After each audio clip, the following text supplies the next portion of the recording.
ज्यादा पापी कौन? भोगवती नाम की एक नगरी थी। उसमें राजा रूपसेन राज करता था। उसके पास चिंतामणि नाम का एक तोता था। एक दिन राजा ने उससे पूछा, हमारा ब्याह किसके साथ होगा? तोते ने कहा, मगध देश के राजा की बेटी चंद्रावती के साथ होगा। राजा ने ज्योतिषी को बुलाकर पूछा तो उसने भी यही कहा। उधर मगध देश की राजकन्या के पास एक मैना थी। उसका नाम था मदन मंजरी। एक दिन राजकन्या ने उससे पूछा कि मेरा विवाह किसके साथ होगा, तो उसने कह दिया कि भोगवती नगर के राजा रूपसेन के साथ। इसके बाद दोनों को विवाह हो गया। रानी के साथ उसकी मैना भी आ गई। राजा रानी ने तोता मैना का ब्याह करके उन्हें एक पिंजरे में रख दिया। एक दिन की बात की तोता मैना में बहस हो गई। मैना ने कहा, आदमी बड़ा पापी, दगाबाज और अधर्मी होता है। तोते ने कहा, स्त्री झूठी, लालची और हत्यारी होती है। दोनों का झगड़ा बढ़ गया तो राजा ने कहा, क्या बात है, तुम आपस में लड़ते क्यों हो? मैना ने कहा, महाराज, मर्द बड़े बुरे होते हैं। इसके बाद मैना ने एक कहानी सुनाई। इलापुर नगर में महाधन नाम का एक सेठ रहता था। विवाह के बहुत दिनों के बाद उसके घर एक लड़का पैदा हुआ।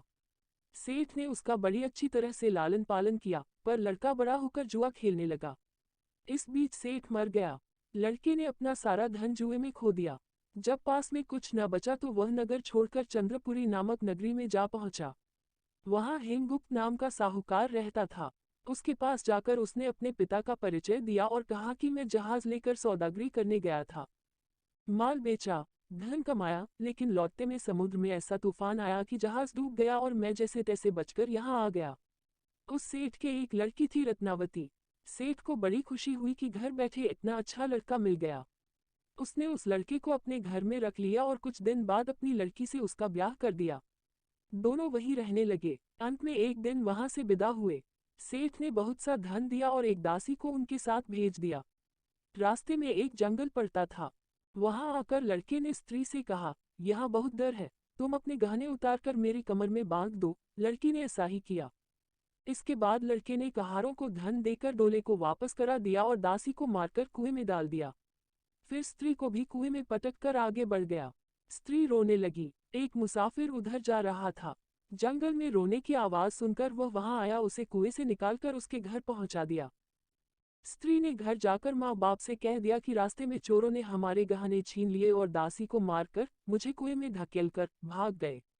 बाप ने उसे ढाढ़स बंधाया और कहा कि तू चिंता मत कर, तेरा स्वामी जीवित होगा और किसी दिन आ जाएगा। उधर वह लड़का जेवर लेकर शहर पहुंचा। उसे तो जुए की लत लगी थी। वह सारे गहने जुए में हार गया। उसकी बुरी हालत हुई तो वह ये बहाना बनाकर कि उसके लड़का हुआ है, फिर अपनी ससुराल चला। वहां पहुंचते ही सबसे पहले उसकी स्त्री मिली।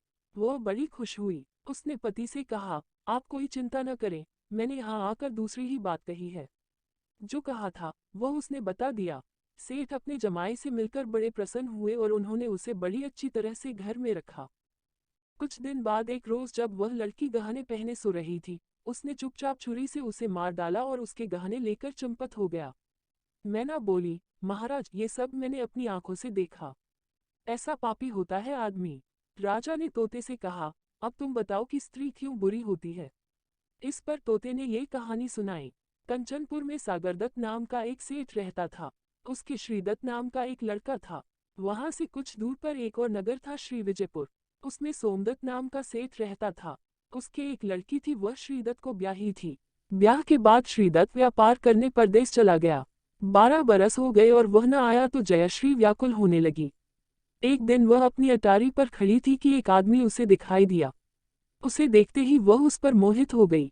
उसने उसे अपनी सखी के घर बुलवा लिया।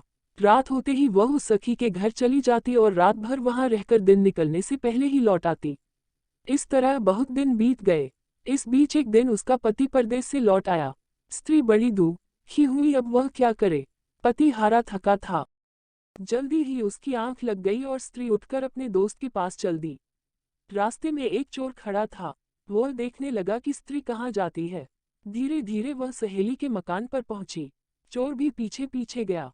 संयोग से उस आदमी को सांप ने काट लिया था और वह मरा पड़ा था। स्त्री ने समझा सो रहा है। वहीं आंगन में पीपल का एक पेड़ था, जिस पर एक पिशाच बैठा ये लीला देख रहा था। उसने उस आदमी के शरीर में प्रवेश करके उस स्त्री की नाक काट ली और फिर उस आदमी की देह से निकलकर पेड़ पर जा बैठा। स्त्री रोती हुई अपनी सहेली के पास गई। सहेली ने कहा कि तुम अपने पति के पास जाओ और वहां बैठकर रोने लगो। कोई पूछे तो कह देना कि पति ने नाक काट ली है। उसने ऐसा ही किया। उसका रोना सुनकर लोग इकट्ठे हो गए। आदमी जाग उठा। उसे सारा हाल मालूम हुआ तो वह बड़ा दुखी हुआ। लड़की के बाप ने कोतवाल को खबर दे दी। कोतवाल उन सबको राजा के पास ले गया। लड़की की हालत देखकर राजा को बड़ा गुस्सा आया। उसने कहा, इस आदमी को सूली पर लटका दो। वह चोर वहां खड़ा था। जब उसने देखा कि एक बेकसूर आदमी को सूली पर लटकाया जा रहा है तो उसने राजा के सामने जाकर सब हाल सच सच बता दिया। बोला, अगर मेरी बात का विश्वास न हो तो जाकर देख लीजिए, उस आदमी के मुंह में स्त्री की नाक है। राजा ने दिखवाया तो बात सच निकली। इतना कहकर तोता बोला, हे राजा, स्त्रियां ऐसी होती हैं। राजा ने उस स्त्री का सिर मुंडवाकर गधे पर चढ़ाकर नगर में घुमवाया और शहर से बाहर छुड़वा दिया। ये कहानी सुनाकर बेताल बोला, राजा बताओ कि दोनों में ज्यादा पापी कौन है। राजा ने कहा, स्त्री। बेताल ने पूछा, कैसे। राजा ने कहा, मर्द कैसा ही दुष्ट हो, उसे धर्म का थोड़ा बहुत विचार रहता ही है।